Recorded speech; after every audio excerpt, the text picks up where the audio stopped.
Hey y'all, it's Susan with Susan's Country Living. Welcome to my channel, welcome to my kitchen. It is a cold January day, but it's warm inside, and I was gifted by my neighbor some green tomatoes. I've already made some fried green tomatoes, but I was wanting a way to preserve these, so I've decided to can them in slices for fried green tomatoes later on. Super easy recipe. All you need is some green tomatoes, boiling water, and bottled lemon juice. When you're canning, you need to use bottled lemon juice because that way you know you're getting a certain acidity that's going to protect your canning and your preservation of your vegetables or whatever it is that you're using. We're going to create that acidic environment so that we can water bath can them. I'm going to use my steam canner back here and some wide mouth jars. We're going to raw pack these.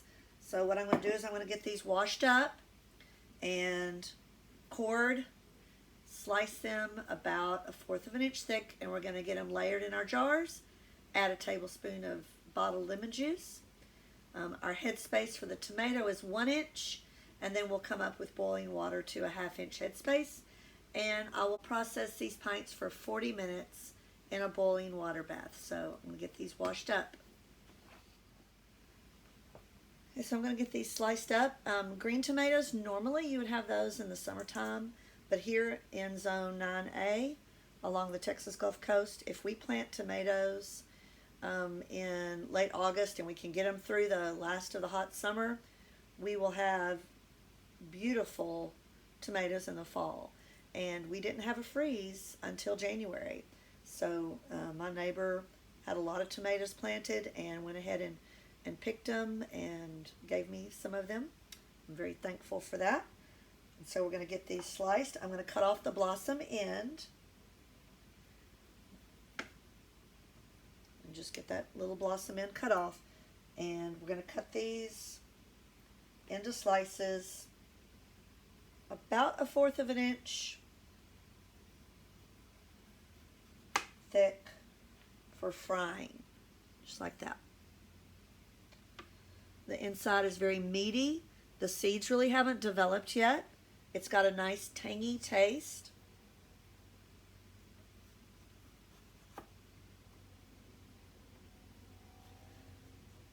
I have clean jars. And there's my little top. Go to the compost pile, or the chickens might eat them. I really don't think I need to core the tomato. So you want to use a wide mouth jar. Be sure to check for any nicks. And I had one.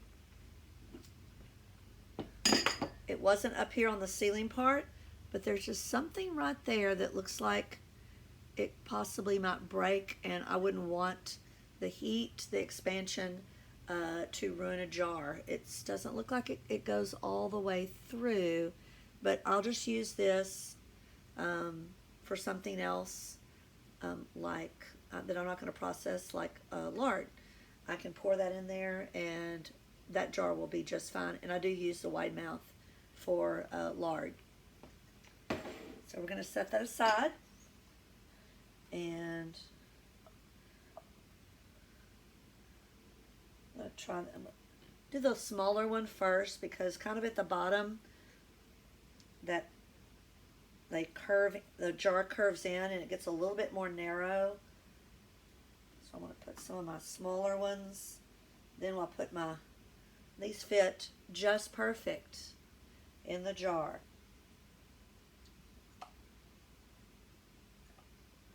Okay, that was one tomato, and we're going to go ahead and slice up another one here, a little larger one. Now if you have a little bad spot on it, it's really not a bad spot, it's just something that when the wind blows here and it rubs up against the plant, just shave it off. And I'm going to cut that blossom end and just continue to layer. I did sharpen my knife. A serrated knife does really well for cutting tomatoes. There's another little spot right there. I'm just going to shave it.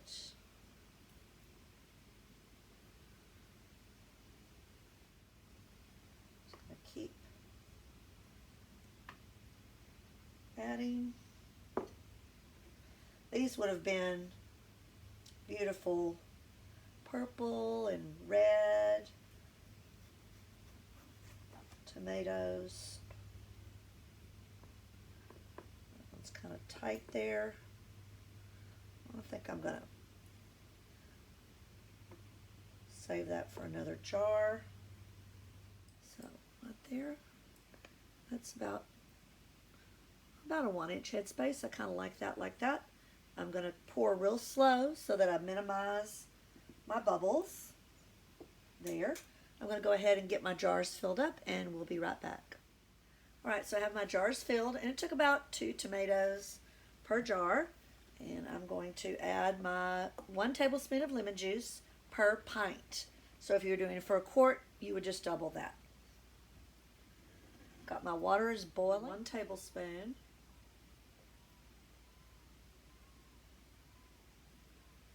Per jar. So there's 1. Some of these tomatoes were starting to kind of blush in the center, but they're very firm, so I'm going to go ahead and use them. Now we're going to get our water.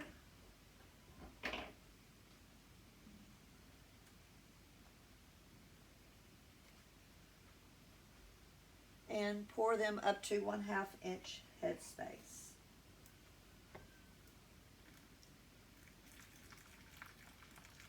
Let that run down in there. I'm going to debubble these because there are some bubbles.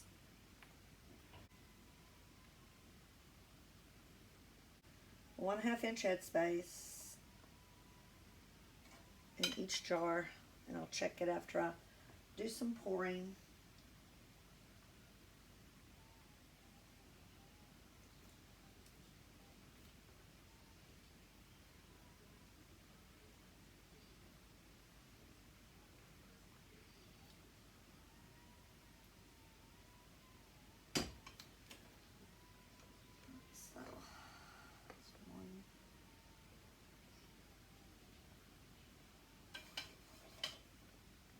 My paper towel, we're going to wipe the rims to make sure there's nothing on them. No tomato seed.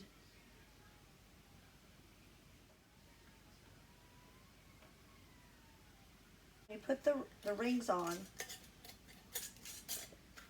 you just want them finger tight to where it'll start to spin like that.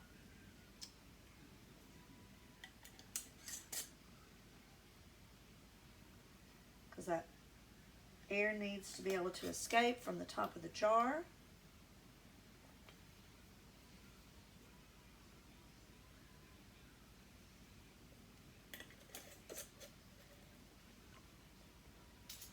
I'm going to add them to the steam canner.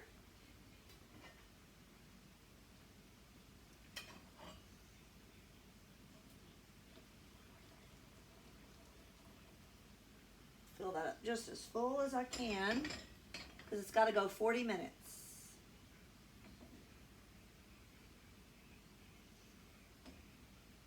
These aren't super hot, but they will be when they come out of the canner.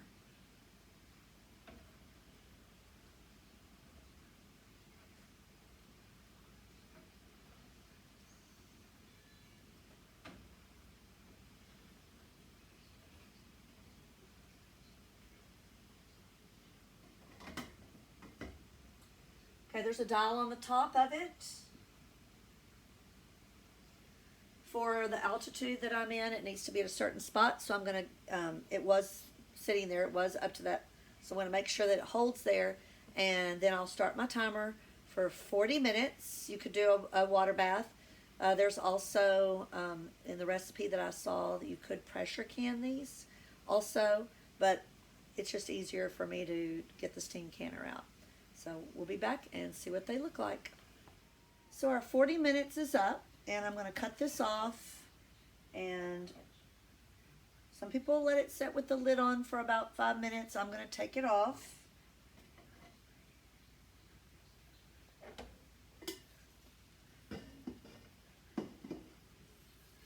watched a YouTube video from, I think it was Rose Red Homestead, and she's a scientist. She is retired now, I believe. I don't know if she's still working, but she was talking about flat sour. There's a bacteria, it's a bacilli, that can survive the heat. In fact, it loves the heat. And if your jars stay hot too long, those bacilli can multiply in that heat and sour your whatever it is that you've canned. And it's not harmful, but it just maybe doesn't taste so good. So if you've ever opened up some green beans or something and they just kind of had a sour taste to it, that's what that was. So I like to go ahead and get my things out of the canner because of that. I've kind of always done it that way before I even knew about flat sour. And so, and I've never, I don't know that I've ever really had that issue before. I've had things that were given to me that have had a sour taste, and it was green beans. So I'm going to go ahead and get these out of the canner, and hopefully we'll hear that pop, pop, pop.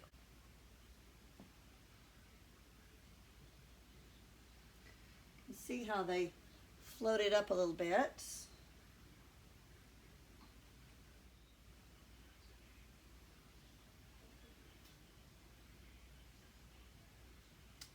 All right.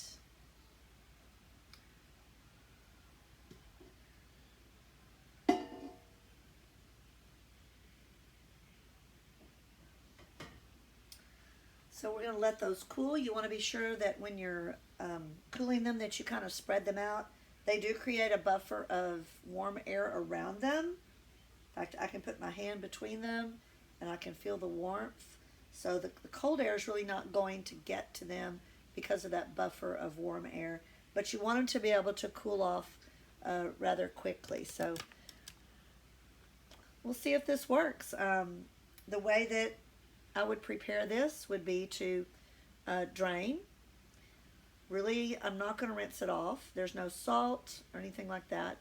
I would flour the slices and then dip them in buttermilk or egg wash and then cornmeal and set them on a rack and kind of let them sit there and dry a little bit. If you don't have buttermilk, you could add a tablespoon of vinegar or lemon juice to milk, and it will sour it and thicken it a little bit if you let it set about 15 minutes. Or you could use an egg wash. That I've done that also. And then fry it in some oil until brown on both sides. Serve it on a hamburger. I just like to dip it in mayonnaise and sriracha sauce that's mixed together.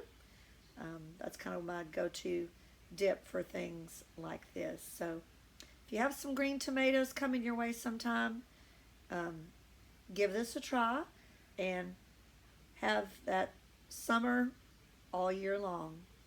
Bye, y'all.